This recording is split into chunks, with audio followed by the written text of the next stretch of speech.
ہمارے ہاں اب رواج پا گیا، ہم دیکھتے ہیں سند کے راوی ہیں، ثقہ ہیں، سند بغیر متصل ہے، ہم اس کو صحیح کا حکم لگا دیتے ہیں۔ یہ کیا بات ہے؟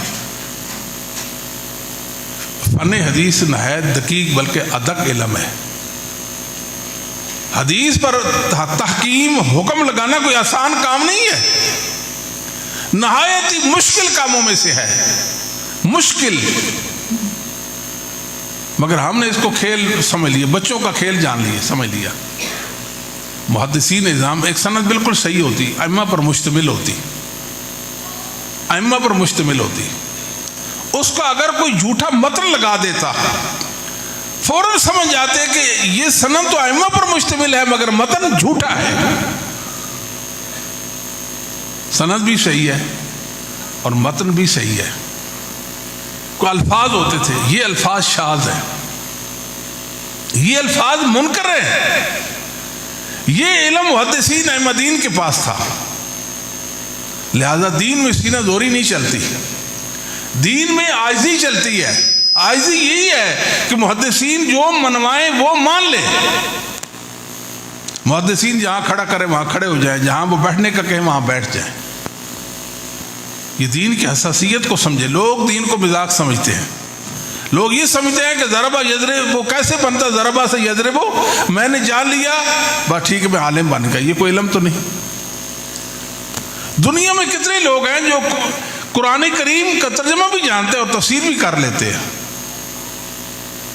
حدیث کریم، حدیث شریف کو پڑھتے بھی ہیں، اس کی شرح بھی کر لیتے ہیں۔ یہ کوئی عالم ہونے کی دلیل نہیں ہے۔ عالم وہ ہوتا ہے جو قرآن کو ایسے سمجھے جیسے اللہ رب العالمین کی مراد ہے، اور حدیث کو ایسے سمجھے جیسے محمد کریم صلی اللہ علیہ وسلم کی مراد ہے۔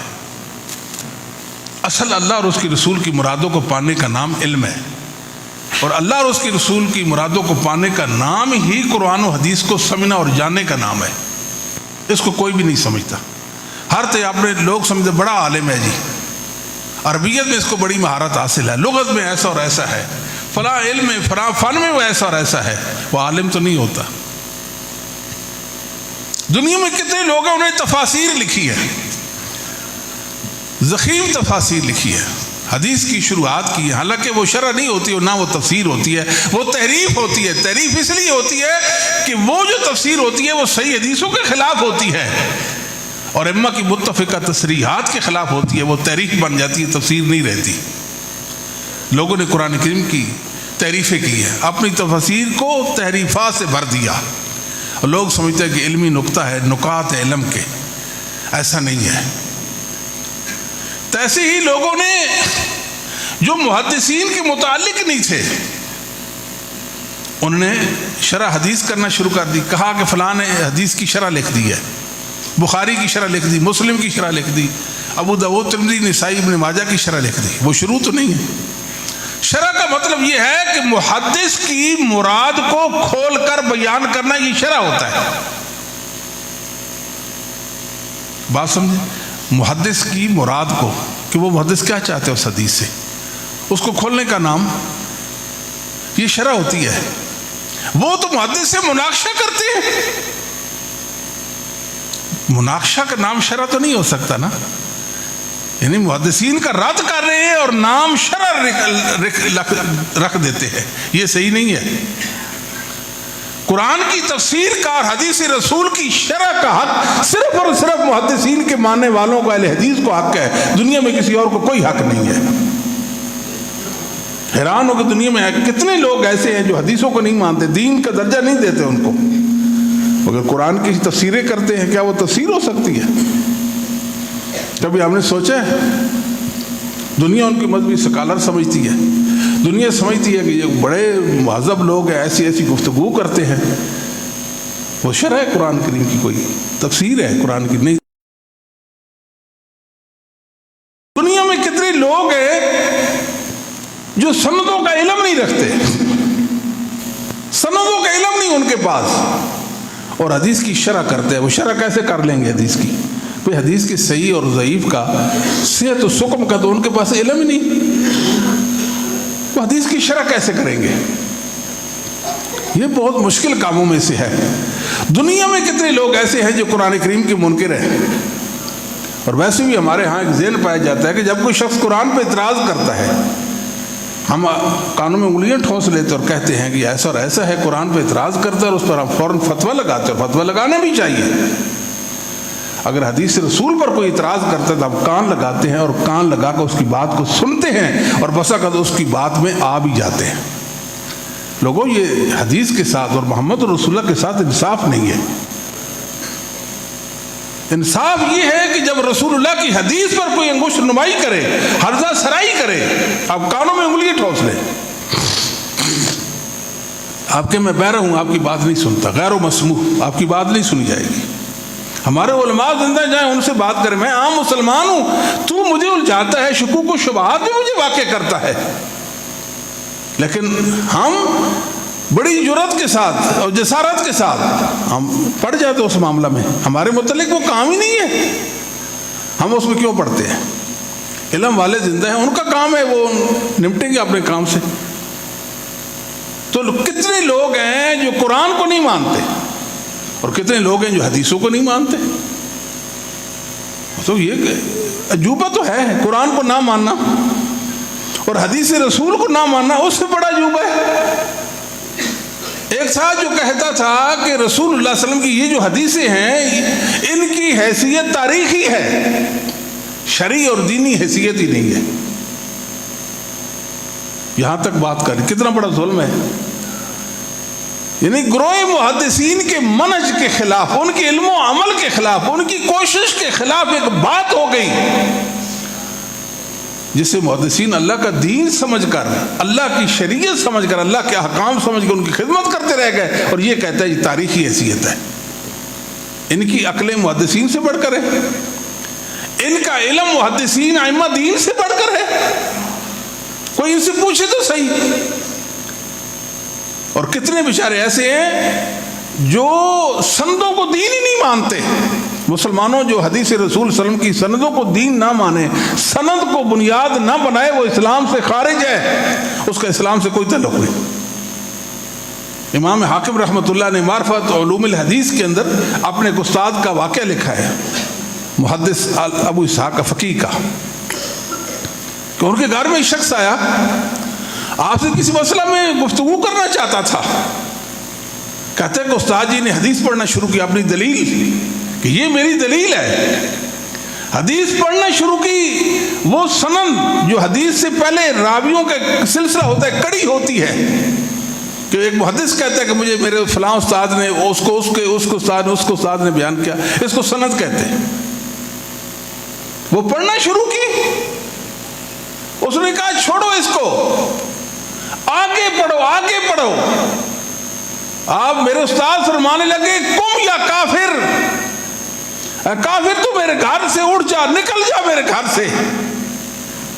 تو اس حال نہیں تیرے ساتھ میں بات کروں, تو سند کو دین نہیں مانتا اور میرے ساتھ بات کرتا, بتا تیرے پاس دین کی بنیاد کیا ہے؟ پھر دین کی بنیاد تو سند ہے. اور یہ بیچارے دین کو تاریخی حیثیت دے کر محمد صلی اللہ علیہ وسلم کی حدیثوں کی حیثیت کو ختم کرنا چاہتے ہیں. یہ خود ختم ہو جائیں گے. محمد الرسول اللہ کا دین تابندہ رہے گا, قیامت کی صبح تک یہ دین باقی رہنے والا ہے. اور محمد الرسول اللہ صلی اللہ علیہ وسلم اللہ کے آخری نبی, آپ کے بعد کوئی نبی نہیں پیدا ہونے والا. اللہ نے آخری ہدایت محمد الرسول صلی اللہ علیہ وسلم پر اتار دی ہے, وہ قرآن اور حدیث کی صورت میں ہے. جس کو چاہیے وہ قرآن کو لے لے, جس کو چاہے ساتھ وہ حدیث کو بھی لے لے. یہ ہدایت ہے اللہ کی. یہ بھی ضروری ہے کہ محدثین کا بھی ادب کریں. آپ قرآن حدیث کو مانتے ہیں, محدثین کے ساتھ آپ کا واسطہ نہیں, ائمہ دین ائمہ اسلام کے ساتھ آپ کا تعلق نہیں ہے. آپ کون سی دین کو مانتے ہیں بتائیں؟ پہلے تو ائمہ دین کی عظمت کو ماننا ہوگا نا. راویان حدیث, جو حدیث کے راوی ہیں, جنہوں نے حدیثوں کو اپنی کتابوں میں مدون کیا, لکھا, تدوین کی حدیث کی, ان کی کافش و کوشوں کو ماننا ہوگا. کہ جو شخص محدثین کو نہیں مانتا وہ قائے کا مسلمان ہے. بھائی وہ مسلمان ہے کوئی؟ جو محمد رسول اللہ کی حدیث کو نہیں مانتا اس کا دین سے کیا تعلق ہے؟ قرآن نے محمد رسول اللہ کی حدیثوں کے منکرین کو, انکار کرنے والوں کو قرار دیا اور ان کا ٹھکانہ انجام جہنم بتایا ہے۔ لہذا قرآن اور حدیث ہمارا دین ہے جس کو ہم وحی سے تعبیر کرتے ہیں۔ اللہ نے دونوں کو اتارا ہے، قرآن کو اور حدیث کو اتارا ہے، اور قرآن کی حفاظت کے لیے اللہ تعالیٰ نے اپنے خاص بندے پیدا کیے، اور حدیث کی حفاظت کے لیے بھی اللہ تعالیٰ نے خاص بندے کی پیدا کیے۔ جنہوں نے حدیث کی حفاظت کی انہوں نے قرآن کی حفاظت کی، جنہوں نے قرآن کی حفاظت کی انہوں نے حدیث کی حفاظت کی۔ ائمہ محدثین مفسرین بھی تھے، محدثین تو تھے ہی تھے، اور وہ فقہا بھی تھے، فقہا وہ مجتہدین بھی تھے، وہ صلاحیتوں والے تھے۔ میرے گھر میں ایک صاحب آتے تھے، کسی اور مکتب سے ان کا تعلق تھا، بزرگ تھے اور عالم تھے وہ، تو مجھ سے پڑھنے کے لیے آتے تھے۔ مجھے کہتے ہیں کہ محدثین تو حدیث کے پیچھے پڑے رہے، قرآن کو انہوں نے درخور اعتنا نہیں سمجھا۔ تو پھر میں نے ان کو بتایا کہ قرآن کے جمیع علوم، جتنے بھی قرآنی علوم ہیں، سب کی محدثین نے کما حق خدمت کی ہے۔ قرآن کریم کو صحیح معنوں میں سمجھنے والے، اللہ کی مرادوں کو پانے والے وہی لوگ ہیں جنہوں نے محمد رسول اللہ کی حدیث کی خدمت کی ہے۔ پھر اس کو ماننا پڑا، ایک طویل گفتگو ان کے ساتھ ہوئی۔ الغرض محدثین نظام قرآن اور حدیث دونوں کے خدمتگار ہیں، لہذا آپ نماز پڑھیں تو ائمہ دین کے لیے، ائمہ اسلام کے لیے اللہ تعالیٰ سے دعا کیا کریں۔ اللہ تعالیٰ دنیا میں ہمیں ان کے منہج پر، ان کے علم پر، ان کے عمل پر ہمیں رکھے، اور آخرت میں اللہ ہمیں ان کا ساتھ نصیب فرما دے۔ امام مالک کا ساتھ مانگیں، امام شافعی کا ساتھ مانگیں، احمد ابن حنبل امام اہل سنت کا ساتھ مانگیں، امام بخاری اور دیگر ائمہ دین کے ساتھ مانگیں، اللہ ہمارا حشر ان کے ساتھ فرما دے۔ یہ عظمتوں والے لوگ تھے، جن میں سے ایک درخشندہ ستارہ، اس کو دنیا محمد بن اسماعیل کے نام سے یاد کرتی ہے، وہ امام بخاری رحمہ اللہ تعالی۔ آپ کیا شان والے انسان تھے۔ امام بخاری وہ انسان ہیں جن کا ذکر خیر ہو تو اللہ کی رحمت کا پے در پے نزول ہوتا ہے۔ یہ اہل اللہ تھے، اللہ سے ڈرنے والے تھے، اللہ کا سچا دین اس کے صحیح معنوں میں خدمتگار تھے۔ میں تو یہاں تک کہتا ہوں کہ امام بخاری رحمۃ اللہ علیہ کی عظمتوں کا کیا کہنا، آپ خواہش کرتے گئے اور میرا رب آپ کی خواہش کو پورا کرتا گیا۔ آپ نے دین کی ایسی ایسی خدمت کی، ایسی خدمت کی، دنیا کو ورطہ حیرت میں ڈال دیا۔ امام بخاری رحمۃ اللہ علیہ کے دور اور بعد والے زمانہ کے جو لوگ ہیں، آپ کے لیے آپ کی عظمت میں رطب لسان ہے،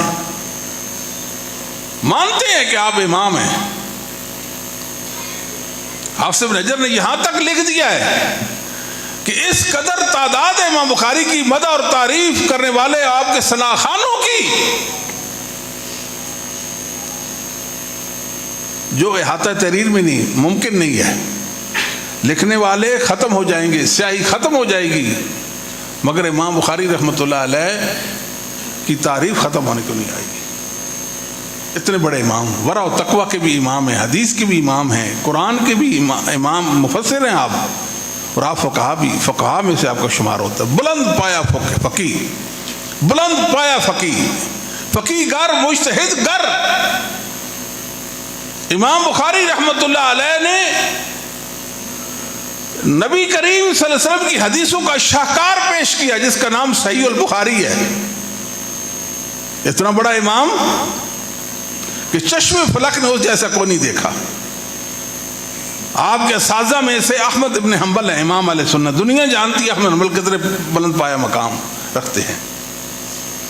آپ کے اساتذہ میں امام یحییٰ بن معین ہے، یحییٰ بن معین جرح و تعدیل کا امام، اتنا بڑا امام ہے جرح و تعدیل کا، اگر یحییٰ بن معین کو جرح و تعدیل سے نکال دے اسلام کی بلڈنگ دھڑام سے نیچے گر جائے گی۔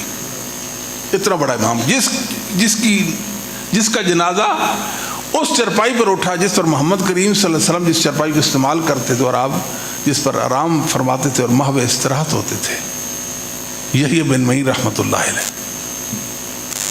کیا شان والا انسان. علی ابن مدینی امام بخاری کے استاد ہیں. علی ابن مدینی. اسحاق بن راہویہ امام صاحب کے استاد ہیں. بڑے بڑے ائمہ، کبار ائمہ، جبل من جبال العلم، علم کے پہاڑ، سمندر، امام بخاری کے استاد ہیں. ان سب میں امام بخاری بلند ہے. اور امام بخاری کے شاگردوں میں امام مسلم ہے، امام ترمذی ہے، امام ابن خزیمہ ہیں، ابو زرع رازی، ابو حاتم رازی ہے، محمد بن نصر المروزی ہیں، اور کبار ائمہ ہیں. ان سب امام بخاری بلند ہیں. امام بخاری جیسا امام بخاری سے پہلے محدثین میں اور بعد میں کوئی نہیں ہوا. آپ محدثین میں ایسے ہی جیسے سیدنا ابو بکر صحابہ میں ہیں. جو ابو بکر رضی اللہ تعالیٰ کا صحابہ میں نمبر ہے نا، رتبہ ہے، وہی رتبہ محدثین میں امام بخاری کا ہے. اتنا بڑا چوٹی کا امام بخاری رحمۃ اللہ علیہ، جن کے ساتھ ہماری ایمانی وابستگی ہے، علمی وابستگی ہے، روحانی وابستگی کیوں نہ ہو. محمد رسول اللہ کی حدیثوں کے محافظ ہیں، وہ حدیثوں کے خدمتگار ہیں. امام بخاری رحمۃ اللہ علیہ سے پہلے بھی تو بہت سارے حدیث کی کتابیں لکھی گئی تھی. آپ نے کوئی پہلی کتاب صحیح بخاری تو نہیں لکھی. مسند احمد پہلے لکھی جا چکی، حدیث کا بڑا ذخیرہ، 40,000 حدیثوں پر مشتمل ذخیرہ احمد حنبل رحمہ اللہ نے جمع کر دیا. آپ کے استاد عبداللہ بن زبیر الحمیدی رحمہ اللہ تعالی نے مسند حمیدی لکھی. مسند اسحاق بن راہویہ پہلے لکھی ہوئی تھی. سبحان اللہ. موطا امام مالک پہلے لکھی ہوئی تھی.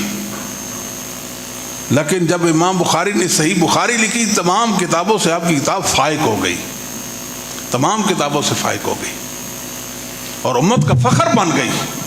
آپ دیکھتے نہیں، جتنے بھی مذاہب کے لوگ ہیں اپنے اپنے مذہب کی دلیلیں پیش کرتے ہیں دنیا میں. اگر کسی کے مذہب کی دلیل بخاری میں کوئی حدیث ہے، وہ خوش ہوتے ہیں، اتراتے ہیں، فخر کرتے ہیں، ہماری دلیل بخاری بھی ہے. ہوتا ہے ایسے کہ نہیں ہوتا. بخاری عظمتوں والی کتاب ہے، عظمتوں والی کتاب. امام بخاری رحمۃ اللہ علیہ کا امت پر احسان ہے. یہ رسول اللہ صلی اللہ علیہ وسلم کی حدیثوں کا مجموعہ پیش کر دیا. اس دور کے تمام محدثین اعظام اس مجموعہ پر متفق ہو گئے کہ یہ رسول اللہ صلی اللہ علیہ وسلم کی صحیح احادیث کا مجموعہ ہے. امت کا اتفاق اور اجماع ہو گیا ان کی حدیثوں پر. بخاری کی حدیث ہو، آپ آنکھیں بند کر کے کہہ سکتے ہیں یہ محمد رسول اللہ صلی اللہ علیہ وسلم کی حدیث ہے. ہبت اللہ الالکائی رحمہ، ہبت اللہ الالکائی رحمہ اللہ، آپ 418 میں فوت ہوتے ہیں. خطیب رحمہ اللہ تعالیٰ کے استاد ہیں. الاحتجاج بالشافعی کے اندر خطیب نے صحیح سند کے ساتھ ہبت اللہ الالکائی اپنے استاد کا قول لکھا ہے. بھئی انہوں نے خواب میں محمد رسول اللہ صلی اللہ علیہ وسلم کی زیارت کی، نبی کریم صلی اللہ علیہ وسلم کی خواب میں زیارت کی.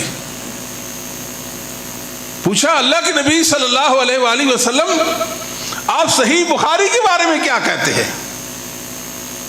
پیغمبر اسلام نبی کریم صلی اللہ علیہ وسلم گویا ہوتے ہیں، آپ فرماتے ہیں بخاری بہترین کتاب ہے، بخاری صحیح کتاب ہے. امام بخاری رحمۃ اللہ علیہ نے امت پر احسان کیا اور بہت بڑا احسان ہے. امت ساری مل کے بھی امام بخاری کا احسان نہیں اتار سکتی. کہنے والے نے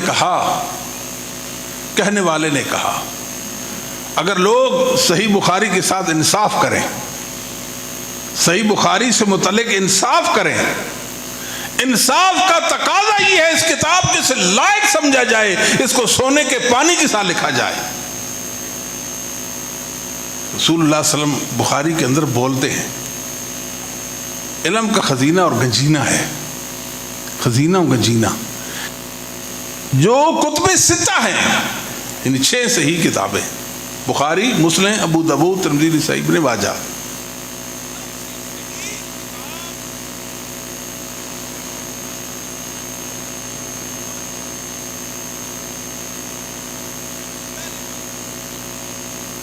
بخاری ہے۔ بعد والی جو کتاب لکھی ان میں بھی بلند مرتبہ بخاری ہے۔ جس طرح امام بخاری عظمتوں والے ہیں، تیسے آپ کی کتاب بھی عظمتوں والی ہے، عظمتوں والی کتاب ہے۔ امام بخاری رحمۃ اللہ علیہ نے جو پہلی حدیثیں تھی ایسے انداز میں آپ نے پیش کی، ایسے انداز میں پیش کی، دنیا کو حیرت میں ڈال دیا۔ کوئی عجوبہ سا کام، عجوبہ تھا، عجوبہ ایک جو دنیا میں ظاہر ہوا۔ لوگوں کی سمجھ سے بات بالا ہے کہ امام بخاری وہی حدیثیں ہیں جو موطا امام مالک میں ہیں۔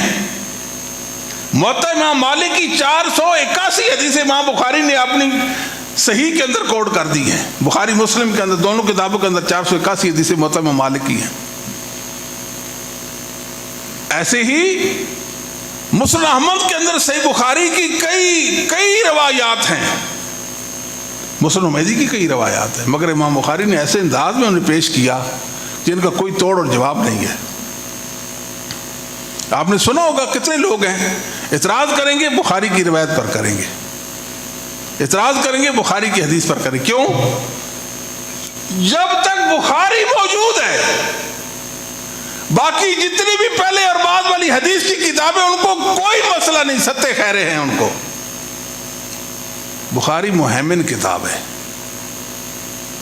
حفاظت کرتی ہے کس کی؟ مسلم کی، ابو داؤد کی، ترمذی، نسائی، ابن ماجہ اور دیگر حدیث کی کتابوں کی۔ مسلمانوں، جب تک مسلمانوں کے پاس بخاری ہے، محمد کریم صلی اللہ علیہ وسلم کی حدیث کے حوالے سے کسی ایک حدیث کے حوالے سے مسئلہ نہیں ہے۔ مسئلہ اس دن پیدا ہوگا جس دن بخاری نہیں ہوگی، اور وہ دن دنیا کو دیکھنا نصیب نہیں ہوگا جس دن بخاری نہیں ہوگی۔ بخاری تو قیامت کی صبح تک باقی رہے گی نا۔ امام بخاری کی برکت اور علم دنیا میں اللہ نے پھیلا دیا، اور قیامت کی صبح تک یہ برکت اور علم باقی رہے گا۔ بخاری جب تک ہے تو حدیث کو کوئی مسئلہ نہیں ہے۔ لوگ بخاری پہ اعتراض کرتے ہیں، مطلب یہ ہے کہ رسول اللہ علیہ وسلم کی حدیثوں پر اعتراض کرتے ہیں۔ وہ سمجھتے ہیں بخاری اتنی حیثیت والی کتاب ہے، جب تک اس کو گرائیں گے نہیں حدیث کی کسی کتاب کا کوئی نقصان ہم نہیں کر سکتے۔ یہ امام بخاری کے اعزازات ہیں۔ اللہ نے عظمت بخشی امام بخاری کو، اتنی عظیم المرتبت کتاب لکھ دی، محتم بالشان کتاب آپ نے لکھ دی کہ علم والوں کو ورطہ حیرت میں ڈال دیا امام بخاری رحمۃ اللہ علیہ نے۔ دنیا کے علماء اس کے آپ کے خوش چین بن گئے۔ محدث اسماعیلی رحمہ اللہ تعالی، یہ 371 میں وفات پاتے ہیں۔ محدث اسماعیلی مشہور اہل سنت کے امام ہیں، مشہور امام ہیں۔ وہ کہتے ہیں کہ میں نے جب امام بخاری کی 371 ہجری سے ظاہر پہلے دیکھی ہوگی کتاب، امام بخاری 256 میں فوت ہو گئے، یہ 371 میں فوت ہونے والے، یعنی ایک صدی بعد فوت ہونے والے کے امام ہیں۔ کہتے ہیں کہ میں نے جب صحیح بخاری دیکھی، اس کی برگردانی کی، میں نے کہا یہ تو جامع کتاب ہے۔ جامع اس کتاب کو کہتے ہیں جو پورے دین کا احاطہ کرتی ہے، پورے دین کے احکام کا احاطہ کر، اس کو جامع کتاب کہتے ہیں۔ یہ تو جامع کتاب ہے، اور ائمہ محدثین نے جامع کتابیں لکھی ہیں، الجامع کے نام سے کتابیں لکھی ہیں۔ صحیح مسلم جامع نہیں ہے، کیوں؟ مسلم میں جو کتاب و تفسیر ہے وہ اس قدر نہیں ہے کہ اس کو جامع بنا دے۔ آپ ترمذی کو کہتے ہیں نا الجامع لترمذی، ترمذی جامع ہے۔ یہ جو کتب ستہ میں 2 کتابیں ہی تو جامع ہیں، ایک کا نام بخاری، دوسری کا نام ترمذی، ایک استاد کی ایک شاگرد کی۔ امام بخاری نے ایسا ذخیرہ حدیث پیش کیا جو ہر مسلمان کی مکمل ضرورت دینیہ کو پورا کرنے والی ہے، پوری دینی ضرورت کو پورا کرنے والی ہے، جامع کتاب ہے۔ کہتے ہیں میں نے دیکھا، پڑھا اس کتاب کو، بڑے تعریفی کلمات کہے۔ آخری جملہ ان کا کیا تھا؟ آخری کلام یہ تھا، میں سمجھ گیا کہ یہ کتاب اس کی ہو سکتی ہے، اس ہستی نے اس کتاب کو لکھا ہے جس کا علم سمندر سے بھی زیادہ گہرا ہے۔ یہ محدث اسماعیلی رحمۃ اللہ علیہ کے ریمارکس ہیں صحیح بخاری کے بارے میں۔ امام بخاری کی معمولی حیثیت کے انسان نہیں تھے، بڑے امام تھے، بڑے امام۔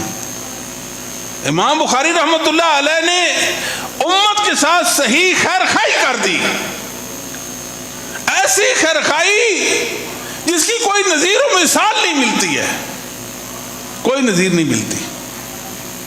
امام بخاری نے صحیح بخاری کے اندر سب کچھ لکھ دیا، اسلامی عقائد لکھ دی، کتاب التوحید و رد علی الجہمیہ کتاب لکھی، آخر میں کتاب الایمان لکھی، کتاب العلم لکھی، طہارت لکھی، کرتے کرتے 57 کتابیں امام بخاری نے مدون کر دی صحیح بخاری کے اندر۔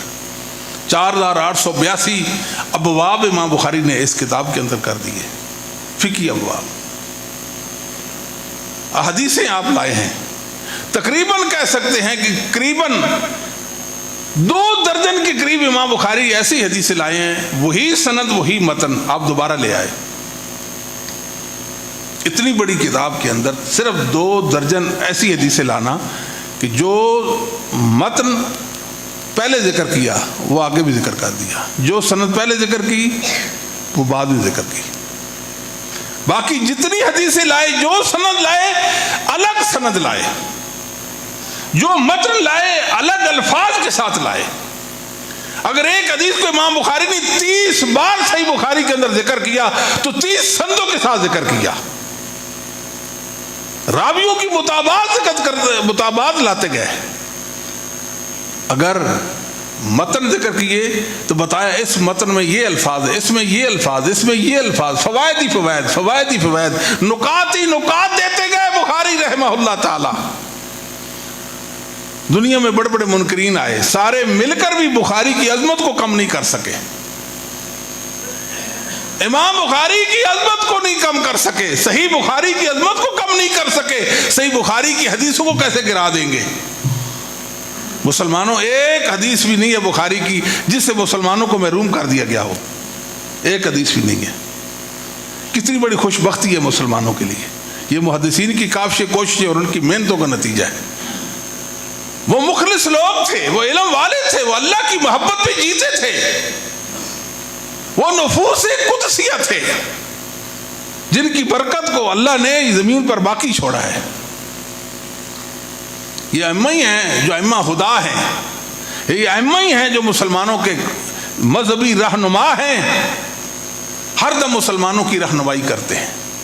میں تو کہتا ہوں کہ میں اپنے گھر کے بند کمرے میں ہوتا ہوں، امام مالک میرا ہاتھ پکڑ لیتے ہیں، امام احمد حنبل میرا ہاتھ پکڑتے ہیں، امام بخاری میرا ہاتھ پکڑتے ہیں، امام مسلم میرا ہاتھ پکڑتے ہیں۔ 1400 سال گزر گئے، 1000 صدیاں گزر گئی، 1000 سال گزر گئے، 10 صدیاں گزر گئی، امام بخاری آج بھی میرے کام آتے ہیں، آج مجھے اللہ کی جنت کا راستہ دکھاتے ہیں، مجھے صراط مستقیم پر گامزن کرنے کی کوشش کرتے ہیں۔ امام بخاری آج مجھے نیکی کا حکم دیتے ہیں، برائی سے روکتے ہیں۔ یہ ائمہ ہیں، ائمہ اسلام ہیں، ان کی کوشش لوگوں کی رہی ہے کہ بخاری کی حدیثوں کی حیثیت کم کر دی جائے، پھر باقی حدیثیں مسلمانوں کے بعد نہیں رہیں گی۔ اس لیے بخاری مضبوط ہے، بخاری مضبوط، بخاری کے راوی معتبر، راوی معتبر۔ اگر بخاری کی راوی معتبر نہیں تو دین کی بنیاد ہی ہل جائے گی۔ کیوں؟ اس لیے کہ پہلے اور بعد والی جتنی حدیث کی کتابوں کے اکثر روایت ہیں وہ بخاری کی ہیں۔ بخاری کے راویوں سے ہاتھ دھونے کا مطلب یہ ہے کہ دین سے ہاتھ دھو دیں، دین سے ہاتھ دھو دیں، ممکن نہیں ہے۔ میں نے ایک ملحد کو سنا، وہ حدیث جو ہے غار حرا والی، نبی کریم صلی اللہ علیہ وسلم نبوت سے پہلے غار حرا میں جاتے تھے، اس نے کہا یہ صوفیوں کی گھڑی ہوئی ہے، صوفیوں نے گھڑی ہے، اور بخاری نے جو اپنی سند سے ذکر کی ہے وہ سند نہیں پڑھی، کہا یہ جھوٹی ہے، وہ صوفیوں نے گھڑی ہے۔ ہم نے کہا میرے بچوں یہ بات کرنا تو بہت آسان ہے، آج ذرا بیٹھ حدیث والوں کے سامنے، اہل حدیث کے سامنے بیٹھ،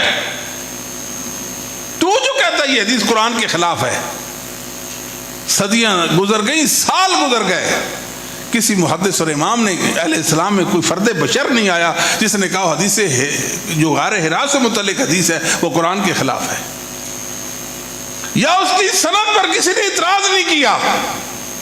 ہمت ہوتی تو سند سے بات کرتے، سند پر تو اعتراض کر نہیں سکے اور متن کہا یہ جھوٹا ہے۔ ہمیں تم سے یہی امید تھی کہ آسان کام لیتے ہو نا، کہ فلاں حدیث جھوٹی ہے، فلاں جھوٹی ہے، یہ کہنا آسان ہے، ثابت کرنا مشکل ہے۔ گناہگاروں کو، پاپیوں کو، ملحدوں کو، معاندین کو، ضالین کو، متففین کو مطمئن کرنا آسان ہے۔ اہل اسلام سے بخاری کی محبت کو کھرچنا بہت مشکل ہے، بہت مشکل ہے۔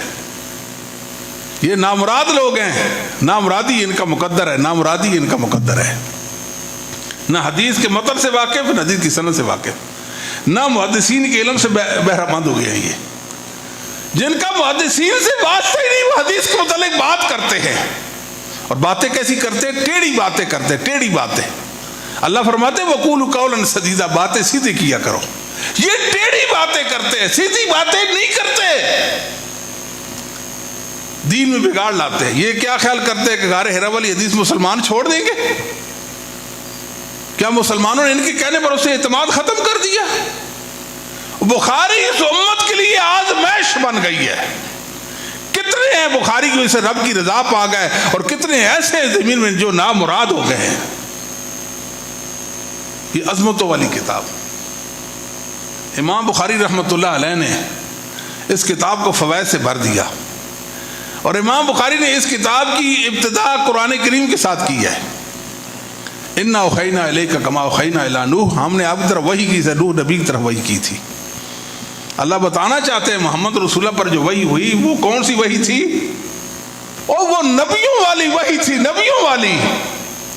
اور یاد رکھیں کہ نوح نبی پر جو وحی ہوئی وہ حدیث کی صورت میں تھی، کتابی صورت میں نہیں تھی، وہ تو کوئی لکھی ہوئی نہیں تھی۔ وہ مراد یہ جو کہتے ہیں نا بخاری 200 سال بعد لکھی گئی، 200 سال بعد لکھی گئی، 200 سال بعد لکھی گئی، رٹ لگائی ہوئی ہے۔ بخاری لکھی ہوئی نہ بھی ہوتی تو پھر کیا فرق پڑتا؟ میرے رب نے اس کی حفاظت کا ذمہ لے لیا ہے، یہ تو لکھی ہوئی ہے۔ اور 200 سال بعد بخاری لکھی ہوئی، یہ بات حقیقت پر مبنی نہیں ہے۔ امام بخاری نے یہ جو بخاری کی حدیثیں کوٹ کی ہیں، لکھی ہیں صحیح بخاری کے اندر، اپنی سندوں کے ساتھ لکھی ہیں، یہ اپنے اساتذہ سے لی، ان کے اساتذہ کے پاس یہ حدیثیں اپنی کتابوں میں لکھی ہوئی تھی۔ امام بخاری کے استاد مثال آخری حدیث احمد بن اشکاب، وہ ان کے استاد پر لکھی ہوئی تھی۔ ان کے استاد ہیں، کیا نام ہے؟ محمد بن فضیل ہے، بن غزوان، یہ ان کے پاس لکھی ہوئی تھی۔ ان کے استاد عمارہ بن کاکا، ان کے پاس لکھی ہوئی تھی۔ ان کے استاد ابو زرع بن عمر ہیں، ان کے پاس لکھی ہوئی تھی۔ کیوں کہتے حدیث بعد میں لکھی گئی؟ حدیث ائمہ محدثین کے پاس سب کی کتابوں کی صورت میں ان کے پاس حدیثیں تھی جنہوں نے اپنے شاگردوں کو روایت کی ہے۔ لہذا یہ کہنا کہ بخاری 200 سال بعد لکھی گئی، یہ بات صحیح نہیں ہے۔ امام بخاری رحمۃ اللہ علیہ نے بتایا ہے کہ یہ آیت نوح علیہ السلام کے متعلق ہے، اللہ نے ان طرف وحی کی تھی، وہی لکھی ہوئی نہیں تھی، وہی لکھی ہوئی نہیں تھی۔ بتائیں نوح علیہ السلام طرف کون سی کتاب نازل ہوئی تھی؟ اس کتاب کا نام بتا دیں۔ پہلے رسول زمین پر نوح ہیں، پہلے رسول کون ہے؟ نوح ہیں۔ کتاب کو نہیں اللہ نے اتاری، ان پر کتاب نہیں اتاری، مگر اللہ نے وحی کی، وہی ظاہر ہے وہ نوح نبی کی حدیث ہی تھی نا، وہ حدیث تھی کہ میرے اللہ نے مجھ پر یہ وحی کر دی۔ قوم نہ مانی، انجام کیا ہوا نوح نبی کی قوم کا؟ اور بھائی غرق ہوئی کہ نہیں ہوئی؟ امام بخاری بتانا چاہتے ہیں کہ دنیا میں پہلی قوم نوح علیہ السلام کی قوم جس نے نوح نبی کی حدیث کو نہ مانا وہ غرق ہو گئی تھی۔ لوگوں، یہ محمد الرسول اللہ کی حدیثوں کا ذخیرہ جمع کرنے چلا ہوں، ہوشیار باش، کبھی حدیث کا انکار نہ کرنا، غرق ہو جاؤ گے، غرق ہو جاؤ گے، نامراد ہو جاؤ گے۔ نہ دنیا رہے گی نہ آخرت رہے گی، رب کی رضا نہیں پا سکو گے، باغی بن جاؤ گے، باغی۔ معصیت تمہارے اندر آ جائے گی، بے دین ہو جاؤ گے، ملحد ہو جاؤ گے، توحید سے ہاتھ دھونے پڑیں گے، پھر محمد رسول اللہ کی محبت اور عقیدت تمہارے اندر نہیں رہ جائے گی۔ پھر یہ بتانا چاہتے ہیں امام بخاری، یہ بھی بتانا چاہتے ہیں کہ حدیثوں کی حیثیت تاریخی نہیں بلکہ شرعی اور دینی ہے، کیونکہ حدیث اللہ کی وحی کا نام ہے۔ وما ينطق عن الهوى ان هو الا وحی يوحى، اللہ تعالیٰ فرماتے ہیں محمد صلی اللہ علیہ وسلم کا نطق صرف اور صرف، آپ کا بول صرف اور صرف وحی ہے۔ ان نافیہ ہے، اللہ کے سیاق میں آ گیا، ہوا ضمیر کا مرجع وحی ہے، ان هو الا وحی يوحى، معنی حسر کا پیدا ہو گیا۔ محمد صلی اللہ علیہ وسلم کا نطق صرف اور صرف وحی اور کچھ نہیں۔ یہ کہتے ہیں کہ یہ تاریخی حیثیت کی چیزیں ہیں، تاریخی حیثیت کی چیزیں نہیں ہیں۔ فَبِهُدَاهُ مُقْتَدِهْ، محمد صلی اللہ علیہ وسلم یہ آپ سے پہلے نبی ہیں، آپ نے ان کی اقتداء کرنی ہے۔ مفسر قرآن عالم اہل بیت عبداللہ بن عباس فرمایا کرتے تھے، ضم الکلام کے اندر آپ کا فرمان موجود ہے، علامہ حروی کی، آپ فرمایا کرتے محمد صلی اللہ علیہ وسلم نے پہلے نبیوں کا اتباع کیا۔ کیسے کیا؟ کما امرا، جیسے اللہ نے آپ کو حکم دے دیا ایسے ہی کر لیا۔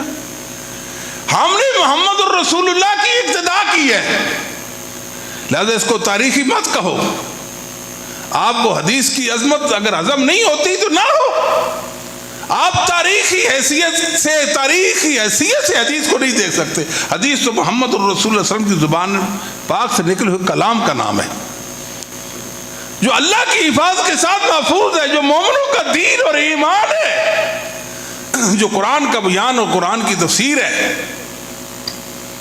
لقد کان لکم فی رسول اللہ اسوۃ حسنہ، ایک مورخ کو اللہ تعالیٰ نے یہ کہہ دیا ہو، جس کی بات کی حیثیت تاریخی، اللہ کہتے ہیں یہ تمہاری اسوہ ہے۔ 30 آیات بینات ایسی ہیں، 30 آیات کے اندر اللہ نے محمد الرسول اللہ علیہ وسلم کی اطاعت فرمانبرداری کا حکم دیا۔ 30 آیات کے اندر، 2.5 درجن آیات کے اندر اللہ تعالیٰ نے محمد صلی اللہ علیہ وسلم کے اتباع کا، آپ کی پیروی کا حکم دیا ہے۔ اور بعض آیات میں صرف محمد صلی اللہ علیہ وسلم کا ذکر ہے، اللہ رب العالمین کا وہاں ذکر بھی نہیں ہے۔ اللہ نے قرآن کو اتارا اور حدیث کو بھی اتارا، قرآن بھی محفوظ، حدیث بھی محفوظ۔ یہ بیچارے کڑتے رہتے ہیں، آئے دن یہ کڑتے رہتے ہیں، یہ وویلا کرتے ہیں، ہذیان الٹی سیدھی باتیں کر لیتے ہیں۔ آسان ہے یہ تمہارے لیے، ایک دن آئے گا، اس کو دنیا قیامت کا دن کہتی ہے، اس کو لوگ یوم قیامت کہتے ہیں۔ لوگ قبروں سے اٹھ کھڑے ہو کر اللہ کے سامنے کھڑے ہو جائیں گے، اس دن بات کرنا مشکل ہے۔ آج تو آسان ہے نا بات کرنا، جو جس کی جی میں آتا ہے بے باک بن کر بات کر دیتا ہے دین کے معاملے میں۔ مومن محتاط ہوتا ہے، جو مومن نہیں وہ دین میں محتاط نہیں ہو سکتا۔ امام بخاری رحمۃ اللہ علیہ نے پہلی حدیث لائی انما الاعمال بالنیات، عمر بن خطاب رضی اللہ تعالیٰ عنہ سے لائی ہے، انما الاعمال بالنیات۔ امام بخاری بتانا چاہتے لوگوں اپنی نیتیں صاف کر لو، ٹھیک کر لو اپنی نیتیں، حدیثوں پہ عمل کرنا ہے نا، حدیثوں کو پڑھنا ہے نا، حدیثوں کو حاصل کرنا ہے تو نیت ٹھیک کرو۔ یہ نہ عمل کماتے جاؤ اور نیت ٹھیک نہیں، عمل اکارت ہو جائیں گے۔ امام بخاری کا انداز کیسا ناسیانہ ہے، بطور مقدمہ انما الاعمال بالنیات حدیث لائے ہیں، اور 7 حدیثیں بطور مقدمہ امام بخاری نے ذکر کی، جن کے اندر ایک ایک حدیث کے متعلق فرمایا، ثابت کیا کہ حدیث وحی ہے۔ ہر محق نے اس کو حق سمجھا، ہر مبتل نے اس کو باطل سمجھا۔ بسا اوقات مبتل بھی حدیث کی حقیقت کو مانتا ہے۔ کتنی حدیثیں ہیں کہ منکرین بھی ان کو مانتے ہیں، مانتے کہ نہیں مانتے؟ مانتے ہیں نا۔ تو امام بخاری رحمۃ اللہ علیہ یہ بتانا چاہتے ہیں کہ نبیوں کی نبوت کی بنیاد کس پر ہے؟ اخلاص پر ہے۔ نبی کو مورخ تو نہیں ہوتا، وہ تو پیغمبر ہوتا ہے، اللہ کے حکم کے تابع ہو، اللہ اس پر وحی کرتے ہیں اور وہ اللہ کی وحی کو اللہ کے بندوں تک پہنچاتے ہیں۔ اس لیے دین کی حیثیت کو پہچان لو۔ آخر میں امام بخاری رحمۃ اللہ علیہ نے اپنی اس کتاب کو ختم بھی قرآن کریم کی آیت پر کیا، وَنَضَعُ الْمَوَازِينَ الْقِسْطَ لِيَوْمِ الْقِيَامَةِ۔ اللہ فرماتے ہیں قیامت کے دن ہم ترازو قائم کریں گے، عدل کا ترازو ہوگا، عدل کا۔ اس دن کسی پر ظلم نہیں ہوگا، اللہ عدل کا ترازو۔ معتزلہ کہتے تھے، معتزلہ ایک گمراہ فرقہ مسلمانوں میں گزرا، وہ کہتے تھے کہ اعمال کہاں تولے جائیں گے، یہ تو آراز ہیں، ان کو کوئی جسم ہے، کوئی وجود ہے، یہ تو غیر مرئی نظر نہیں آتے۔ میں نے کہا سبحان اللہ، یہ کیسے تل جائے گا؟ میں نے نماز پڑھی، میری نماز کا وزن کیسے ہو جائے گا؟ کیسے ہوگا اعمال کا وزن؟ وَنَضَعُ الْمَوَازِينَ الْقِسْطَ لِيَوْمِ الْقِيَامَةِ، اللہ عدل کا ترازو قائم کریں گے، کئی ترازو اللہ قائم کر دیں گے۔ تم بات کرتے ہو اعمال کے تولنے کی، اعمال وزن ہو جائے گا، کیسے ہوگا؟ ہمارا رب جس نے بتایا کہ ہم وزن کریں گے وہ قادر قدیر ہے، بولو وہ کیا ہے؟ قادر قدیر ہے، ہمارا رب قادر قدیر ہے۔ کوئی بھی کہے یہ کیسے ہوگا، کہا رب قادر قدیر ہے، میرا رب قادر قدیر ہے۔ جواب دو میرا رب قادر قدیر ہے، وہ وزن کر دے گا۔ بعض علماء، بعد میں علماء آئے، انہوں نے باتیں کی، اس میں یہ حکمت ہو سکتی ہے، یہ حکمت تو ہو سکتی ہے، لیکن ضروری نہیں کہ ہم حکمتوں کے پیچھے پڑے رہے۔ میرا اور آپ کا کام اللہ کی وحی کی پیروی کرنی ہے، کیسے؟ جیسے ائمہ دین نے کی ہے، مسلمانوں نے، ائمہ دین نے جب ثابت کر دیا، بتا دیا کہ ترازو ہوگا تو ترازو ہوگا، قرآن نے بھی ثابت کر دیا، حدیث نے بھی کر دیا، ائمہ نے ترازو جو دنیا میں ہمارے سامنے یہ ترازو، یہی ترازو قائم ہوگا۔ دو پرڑے ہوں گے جس کی ایک ڈنڈی ہوگی، اللہ اپنے بندوں کے اعمال کا وزن کر دیں گے، اللہ اپنے بندوں کے اعمال کا وزن کریں گے۔ میرا اللہ قادر قدیر ہے۔ یہ کہتے ہیں ترازو کی ضرورت تو دکانداروں کو پڑتی ہے، اللہ نے فرما دیا کہ ہم عدل کا ترازو قائم کریں گے، ہم اپنے رب کی بات پر کیسے اعتراض کر سکتے؟ امام بخاری رحمۃ اللہ علیہ نے یہ بھی بتایا ہے کہ عدل کا ترازو، انسانوں کے اعمال اور اقوال تولے جائیں گے، اقوال جو ہم کہتے ہیں، جو ہم کرتے ہیں، ایک ایک کا وزن ہو جائے گا، ایک ایک کا وزن ہو جائے گا۔ اعمال تولے جائیں گے، اعمال کرنے والے بھی تولے جائیں گے، انسانوں کو بھی تولا جائے گا، عمل کرنے والوں کو بھی تولا جائے گا۔ عبداللہ بن مسعود رضی اللہ تعالیٰ کی پنڈلیاں نحیف کمزور سی پنڈلیاں تھی۔ ایک دن صحابہ ہنس رہے، آپ فرمایا کیوں ہنس رہے ہو؟ اللہ کے نبی عبداللہ بن مسعود کی پنڈلیوں کو دیکھ کر ہنس رہے ہیں۔ فرمایا روز قیامت وہ پہاڑ سے بھی وزنی ہوں گی، اللہ عبداللہ بن مسعود کی پنڈلیوں کو تول دیں گے، ان کا تو وزن ہوگا۔ سیدنا ابو ہریرہ رضی اللہ تعالیٰ سے ایک حدیث ہے، فرمایا انہ لیات الرجل العظیم السمین یوم القیامہ، کہ قیامت کے دن ایک شخص لائے جائے گا، بھاری بھرکم جسم والا لایا جائے گا، موٹا تازہ انسان لایا جائے گا قیامت کے دن۔ لا یزن عند اللہ جناح بعوضہ، اللہ کے ہاں اس کا وزن مچھر کے پر کے برابر بھی نہیں ہوگا، وزن ہوگا کہ نہ ہوگا؟ پھر ابو ہریرہ رضی اللہ تعالیٰ، حافظ الاسلام ابو ہریرہ رضی اللہ تعالیٰ عنہ۔ مسلمانوں اگر محمد رسول اللہ کے حدیثوں سے محبت کرتے ہو تو پھر راوی حدیث حافظ الاسلام، راوی الاسلام ابو ہریرہ سے بھی محبت کرو، جیو دنیا میں ابو ہریرہ کی محبت میں جیو رضی اللہ تعالیٰ، اس لیے کہ ابو ہریرہ محمد رسول اللہ صلی اللہ علیہ وسلم کا تھا۔ ابو ہریرہ سے محبت کو دین بنا لو، دین۔ امام بخاری رحمۃ اللہ علیہ بھی کیا شان والے تھے، آخری حدیث ابو ہریرہ رضی اللہ تعالیٰ سے ذکر کی ہے، آخری حدیث، اور اس حدیث کو امام بخاری نے اپنی صحیح کے اندر 3 بار ذکر کیا، کتاب الدعوات کے اندر بھی، باب فضل تسبیح، تسبیح کی کیا فضیلت، اللہ کی تسبیح کی فضیلت کیا ہے، امام بخاری نے بتایا یہ اذکار، یہ دعائیں، یہ بھی دین ہے۔ پھر امام بخاری رحمۃ اللہ علیہ نے کتاب الایمان والنذور کے اندر یہ حدیث ذکر کی ہے، ایک شخص جس نے قسم اٹھا لی آج دن کو میں کلام نہیں کروں گا، آج دن کو میں کلام نہیں کروں، اس نے نماز پڑھ لی، تسبیح کر لی، تکبیر پڑھ لی، اس نے لا الہ الا اللہ کہہ دیا، آج وہ حانس گناہگار ہوگا یا نہیں ہوگا؟ امام بخاری بتانا چاہتے ہیں یہ اس کی نیت پر ہے. اگر اس کی نیت میں یہ ہے کہ میں یہ کلام بھی نہیں کروں گا اور اس نے سبحان اللہ الحمدللہ لا الہ الا اللہ کہہ دیا تو گناہگار ہو جائے گا. اگر اس کی نیت میں یہ ہے کہ میں کلام تو نہیں کروں گا مگر نماز پڑھ لوں گا, تسبیح پڑھ لوں گا, لا الہ الا اللہ کہہ دوں گا تو پھر گناہگار نہیں ہوگا. یہ اس کی نیت پر ہے. امام بخاری رحمۃ اللہ علیہ نے کتاب التوحید کا آخری باب اعمال کے حوالے سے, لوگوں یاد رکھو اللہ کی محبت میں جینا شروع کر دو اور اس عقیدے کے ساتھ جیو کہ اللہ میرے اعمال سے واقف ہے اور روز قیامت میں اللہ میرے اعمال کا وزن کر دے گا. اس سے آپ کا ایمان بڑھے گا. پھر نیکی چن چن کے کرو گے نا, محمد کریم صلی اللہ علیہ وسلم کی اداؤں کو اپناؤ گے نا, اپنے ظاہر اور باطن کو رسول کریم صلی اللہ علیہ وسلم کے تابع کر دو گے تاکہ روز قیامت میرے اعمال کا جو پلڑا ہے وہ بھاری ہو جائے. اللہ اکبر. انسانوں کے جو اعمال ہیں وہ بھی تولے جائیں گے اور جن دفاتر میں عمل لکھا گیا انہیں بھی تولا جائے گا. اچھا, میں بخاری کی بات کر رہا تھا. امام بخاری رحمۃ اللہ علیہ نے باب حفظ العلم کے نام سے ایک باب کہی کتاب العلم کے اندر, علم کو حفظ کرنے کے حوالے سے بات کی. جتنی حدیثیں اس باب کے ذیل میں لائی ہیں ساری کی ساری ابو ہریرہ سے لائی ہیں.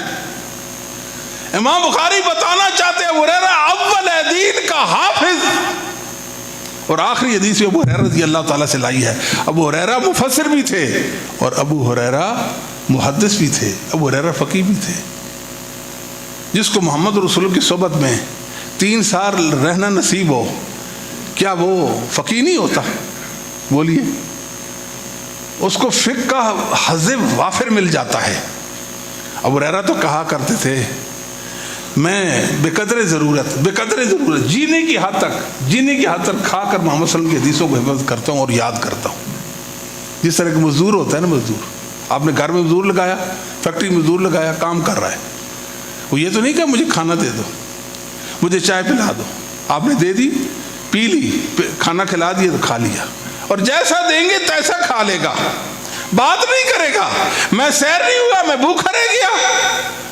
اس نے اپنا کام کرنا ہے. ابو ہریرہ کا کام محمد الرسول کی حدیثوں کو حفظ کرنا اور جمع کرنا تھا.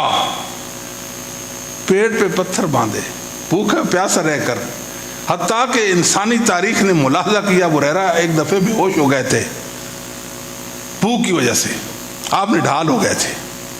یہ بھی صحیح بخاری سے ثابت ہے, آپ نے ڈھال ہو گئے تھے. اللہ اکبر. ابو ہریرہ کو بھی کیا میرے اللہ نے عظمتیں دی ہیں. امام بخاری کہتے ہیں ابو ہریرہ کو عظمتیں رسول اللہ صلی اللہ علیہ وسلم کی حدیثوں کی وجہ سے ملی ہے, لہذا آپ بھی حدیث کو مان لو, عظمت پا جاؤ گے, آپ بھی عظمت پا جاؤ گے. آج لوگ عقلی اعتراض کرتے ہیں, بات شریعت پر, دین پر عقلی اعتراضات کرتے ہیں. عقل نہیں مانتی. اور تمہاری عقل ہے کیا جو اللہ کی وحی کو ٹھکراتی ہے؟ تم نے محمد رسول اللہ کس حیثیت کا اللہ کا رسول مانا؟ بتاؤ, وہ حیثیت بتاؤ جس حیثیت سے اللہ کا رسول مانا. اللہ راس والعین. محمد صلی اللہ علیہ وسلم نے اگر کوئی بات فرما دی ہے, وہ چھوٹی سی بات ہوتی ہے, یہ عقلی اعتراضات کرتے ہیں, عقل نہیں مانتی. ہم کہتے ہیں آؤ ہم سے پوچھو نا, ہماری عقیدت بھی معلوم کرو. پہاڑ سے بڑی بات محمد صلی اللہ علیہ وسلم فرما دے سر آنکھوں پہ.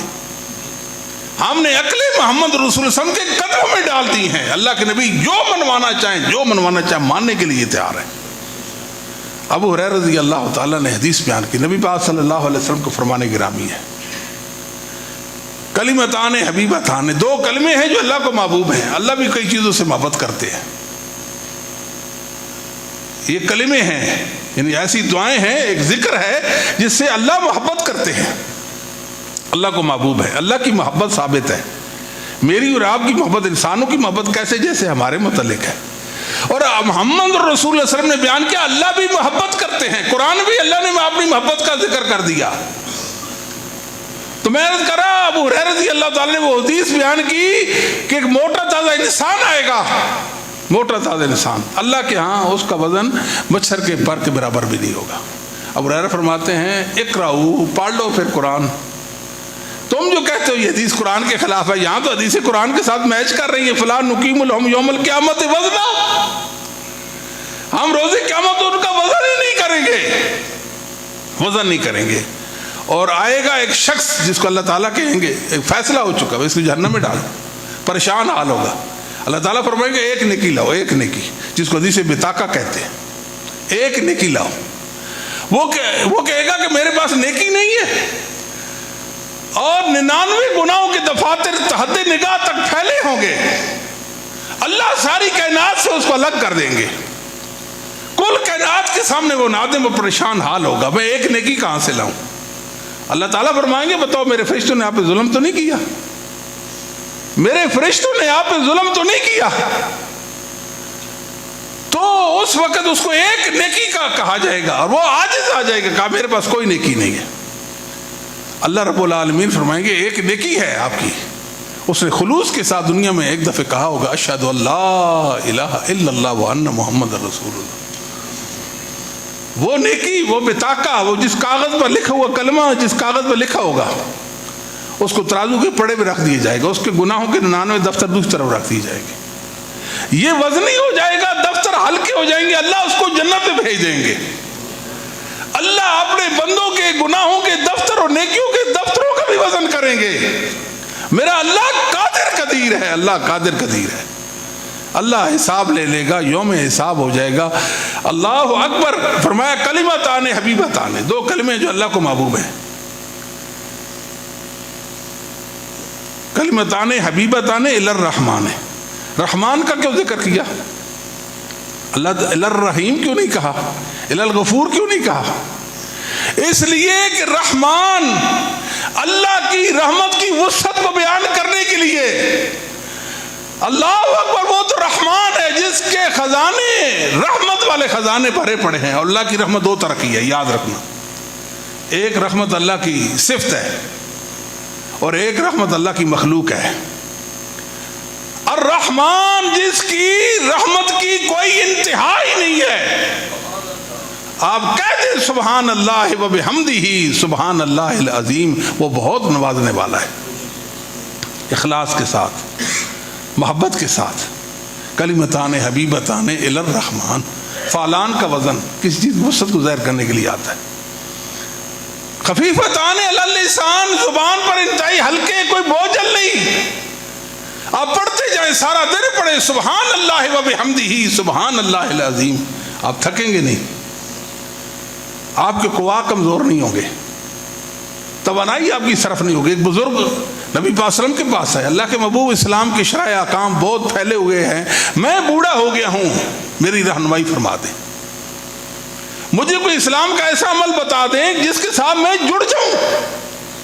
ہماری تو عادت ہے نا، ایک کام آج کر لیا پھر صدیوں سال اس کو یاد ہی نہیں رکھتے، بھلا دیتے ہیں گویا ہم نے کیا ہی نہیں۔ صحابہ کی عادت نہیں تھی، جو بھی نیکی کا کام کرے اس کے ساتھ جڑ جائیں، اس نیکی کو قبر میں اپنے ساتھ لے جائیں۔ یہ اسلام کا ایک مدعا ہے، نیکی کو اپنے ساتھ، اس کے ساتھ وفا کریں، وفا نہیں کرتے۔ میں نے بزرگ کا داڑھی رکھ لو، جی ٹھیک ہے میں داڑھی رکھتا ہوں، اگلے چند دنوں میں ان کے بیٹے نے بتایا انہوں نے داڑھی کاٹ دی ہے، واہ جی واہ۔ محمد رسول اللہ صلی اللہ علیہ وسلم کی خاطر ایک بندہ داڑھی نہیں رہ سکتا، اس نے اسلام کے بڑے بڑے احکام کیسے ماننے بھائی؟ محمد صلی اللہ علیہ وسلم کے ساتھ محبت نہیں ہے، اللہ کا دین نہیں ہے، یہ گمراہ تو کہتے ہیں، یہ اس وقت کا معاشرہ تھا۔ اور مسلمانوں، محمد صلی اللہ علیہ وسلم کے ساتھ محبت کا دم بھرتے ہو، آپ نظیر اسلام کے مطابق ہی نہیں۔ میں نے محمدی ہونے کی پہچان ختم کر دی، اپنی پہچان جو لوگ ختم کر دیتے ہیں، ناکارہ ہوتے ہیں، نالائق لوگ ہوتے ہیں، اپنی پہچان کبھی ختم نہ کریں۔ آپ پہچانے جائیں، آپ محمد رسول اللہ کو ماننے والے ہیں۔ لوگ پھپکیاں اڑائیں گے، باتیں کریں گے آپ کی داڑھی پر، آپ کی شلوار ٹخنوں پر، لوگ باتیں کریں گے، آپ نے محمد رسول اللہ کی خاطر ہر بات کو سہ لینا ہے، اللہ کے دین کے ساتھ چمٹ جائیں اور معیاری مسلمان بنے، اپنے عقیدے کی خیر، عقیدے کا بھی خیال رکھیں، اعمال کا بھی رکھیں، بہترین انسان بنے۔ سبحان اللہ۔ تو فرمایا کہ یہ جو ذکر ہے زبان کے ساتھ ہوتا ہے۔ یہ گمراہ جو صوفی ہے نا، گمراہ صوفی آنکھیں بند کر لیتے ہیں، ٹائم ہو گیا، آنکھیں بند کر لیتے ہیں، وہ کہتے ہیں ہم ذکر ہمارے، وہ قلبی ذکر کہاں سے آ گیا بھائی؟ ذکر تو لسانی ہوتا ہے۔ اور بعض ایسے ہیں جو ہو کرتے ہیں، اللہ اللہ اللہ اللہ اللہ اللہ اللہ کرتے ہیں، اللہ ہو، یہ کوئی ذکر نہیں۔ آیا شعر آیا جس کا نام مان ابن تیمیہ رکھا تھا، کہا یہ ملحد لوگوں کا ذکر ہے، اللہ ہو، یہ اسلام کا ذکر ہی نہیں ہے۔ آج کا صوفی سوال کرتا ہے کیا دلیل ہے ابن تیمیہ کے پاس کو کہتا ہے کہ ملحدین کا ذکر ہے؟ اس لیے کہ اللہ نے ذکر کے متعلق کوئی وحی نہیں اتاری، نہ یہ قرآن سے ثابت ہے، نہ حدیث سے ثابت ہے، نہ محمد الرسول صلی اللہ علیہ وسلم سے ثابت ہے، نہ صحابہ سے، نہ تابعین سے، نہ تبع تابعین سے، نہ ائمہ دین سے۔ یہ دین کیسا ہے؟ یہ ملحد لوگوں کا ذکر ہے۔ جب ذکر کریں نبی پاک صلی اللہ علیہ وسلم کا جو ثابت ذکر وہ کریں، سبحان اللہ و بحمدہ، سبحان اللہ العظیم کریں، لا حول ولا قوت الا باللہ، لا حول ولا قوت الا باللہ۔ صحابی کہتے ہیں مجھے ذکر بتائیں، آپ نے فرمایا آپ اپنی زبان کو اللہ کے ذکر میں تر رکھیں۔ وہ لوگ بڑے خوش نصیب ہوتے ہیں جن کو اپنے رب کی رضا میں جینا نصیب ہو جاتا ہے، ہر وقت اپنی زبان پر اللہ کا ذکر جاری رکھتے ہیں۔ اللہ تعالیٰ ہمیں بھی ذاکرین میں سے بنا دے، اللہ ہمارے دلوں میں اپنی محبت پیدا فرما دے، اللہ رب العالمین ہمارے گناہوں کو نیکیوں میں بدل دے، اپنے لطف و کرم کے ساتھ، اپنی رحمت کے ساتھ بدل دے۔ ثقیلتان فی المیزان، فرمایا میزان ترازو ہو جائے گا، ترازو قائم ہو جائے گا۔ یہ سبحان اللہ و بحمدہ، سبحان اللہ العظیم کا ذکر روز قیامت ترازو میں بھاری ہو جائے گا۔ رحمان کو محبوب ہے جو چیز میرے رب کو محبوب ہے، جو چیز میرے رب رحمان کو محبوب ہے، اگر وہ چیز ہم اپنائیں تو کیا اللہ کے رحمان کا محبوب بنے گے کہ نہیں بنے گے؟ ڈھیروں برکتیں اللہ نصیب فرمائے۔ کتنے لوگ ہیں زندگی سے تنگ ہیں، میں جانتا ہوں انسان ہم سے رابطہ کرتے ہیں، میرا یہ میرا وہ ہے، رزق کے حوالے سے باتیں کرتے ہیں، صحت کے حوالے سے باتیں کرتے ہیں، پتہ نہیں کتنی انسانوں کو پریشانی ہے۔ ہم اللہ کے ذکر سے دور ہو گئے ہیں، ہم اسلام سے دور ہو گئے، ہم محمد صلی اللہ علیہ وسلم سے دور ہو گئے ہیں، ہم اللہ کی عبادات سے ہم دور ہو گئے ہیں، تب ہم یہ سارا کچھ حصہ دیکھ رہے ہیں۔ ورنہ اللہ کے ذکر میں تو اللہ نے بہت سکون، الا بذکر اللہ تطمئن القلوب، الا بذکر اللہ تطمئن القلوب۔ اللہ کے ذکر میں مومنوں کے لیے تو اطمینان ہی اطمینان ہے۔ پھر پریشان کیوں بھائی؟ پریشانی ہو تو اللہ کا ذکر کرے۔ حتیٰ کہ بعض علماء یہ بھی کہتے ہیں، علم والے عقل والے یہ بھی کہتے ہیں، اگر انسان پریشان ہو اور مسجد میں آذان ہو، آذان بھی اللہ کا ذکر ہے، آپ توجہ کے ساتھ آذان سنیں، اللہ آپ کی پریشانی کو دور فرما دیں گے۔ ہوتا ہے ایسا کہ نہیں؟ اللہ کا ذکر معنی رکھتا ہے بھائی۔ تو سبحان اللہ و بحمدہ، اس کے اندر تخلیہ اور تحلیہ ہے۔ اللہ تعالیٰ کے بارے میں آپ کہتے ہیں سبحان اللہ، میرا اللہ پاک ہے، میرا اللہ عیوب سے پاک، جس کو میں اللہ مانتا ہوں اس میں کوئی عیب نہیں ہے۔ اور لوگوں کے الہوں پہ موت نہیں آ جاتی جی، مر جاتے ہیں نا جن کو لوگ مخلوق میں جن کو الہ مانتے ہیں، موت نہیں آتی ان کو۔ میرا اللہ عیوب سے پاک ہے، میرا اللہ سبحان اللہ، میں عقیدہ رکھتا ہوں، میں عقیدہ بناتا ہوں کہ میرا اللہ عیوب سے پاک ہے، اس میں کوئی کمزوری کوئی نقص نہیں ہے، منزہ کر دیا میرے اللہ، میں نے اپنے رب کو ہر طرح کے عیب سے۔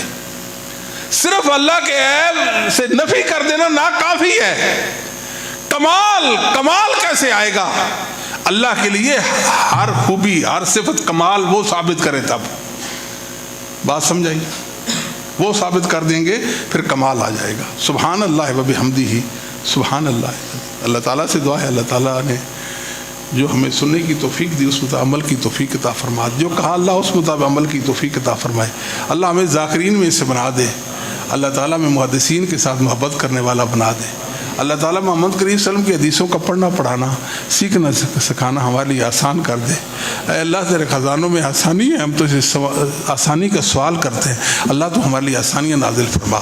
اللہ جن مشائخ اعظام نے، جن اساتذہ نے، محترم مفتی صاحب نے کوشش کی ہے، اللہ ان کی کوشش کو اپنی بارگاہ میں قبول فرما۔ جن بچوں نے صحیح بخاری کا درس لیا اور سبق لیا، اللہ تعالیٰ سے دعا کرتے ہیں اللہ تعالیٰ ان بچوں کی صلاحیتوں کی پاسبانی فرمائے، اللہ ان کو دین کے لیے پسند فرما لے، یہ دین کے سپاہی بن جائیں، یہ اسلام کے جرنیل بن جائیں۔ اللہ تو ہماری دعاؤں کو مستجاب فرما۔ اقول قولی ھذا استغفر لی ولکم ولسائر المؤمنین والمؤمنات والمسلمین والمسلمات۔